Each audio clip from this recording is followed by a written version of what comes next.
Mais les politiciens ont encore parfait leur technique de nous prendre pour des idiots cette année.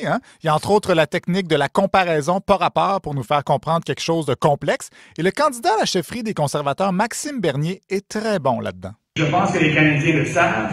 Lorsque la carte de crédit est pleine, c'est pas le temps de prendre une autre carte de crédit. Non, gérer les finances publiques, c'est pas comme gérer sa carte de crédit, mon beau Maxime. Si c'était le cas, à 19 % d'intérêt, on serait en faillite depuis longtemps.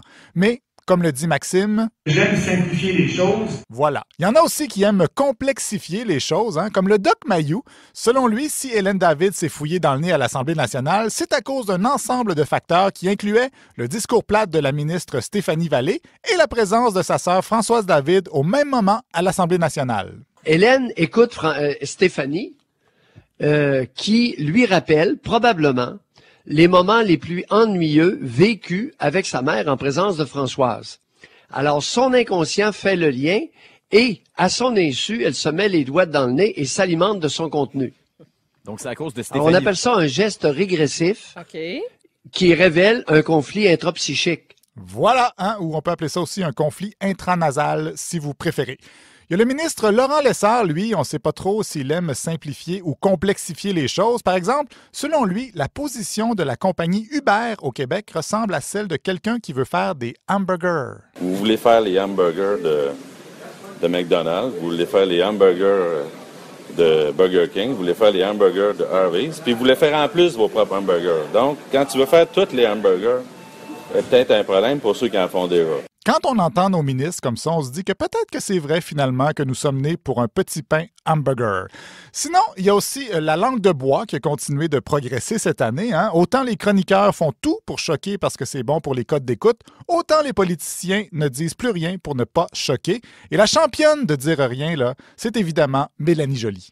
Le plus grand défi, ça va être vraiment le virage numérique, justement de pouvoir créer de l'innovation. Et cette innovation-là, on doit la créer en créant le bon écosystème. Et donc, épouser ce virage numérique qui est si nécessaire. Justement, c'est un changement de paradigme. On a un besoin immense d'innovation. En créant de l'innovation, comme je le disais, épouser le virage numérique, participer à développer un écosystème, comme je le disais. Et cet écosystème-là va justement aider tout l'écosystème. Et c'est tout l'écosystème qui va en bénéficier. Justement, répondre aux besoins technologiques du virage numérique. Le développement de cet écosystème-là, pour nous, nos artistes, nos journalistes, sont la faune et la flore, en fait, de cet écosystème-là. Et oui, à Radio-Canada, nous sommes la faune et la flore de cet écosystème. Ça expliquerait pourquoi des fois je me sens un petit peu comme le dindon de la farce. Et pour bien survivre dans cet écosystème, il faut évidemment une trousse à outils.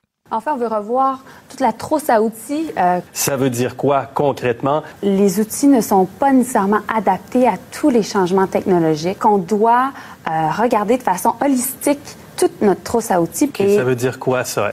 Regarder nos leviers, mais voir s'il ne faut pas en développer des nouveaux. Concrètement?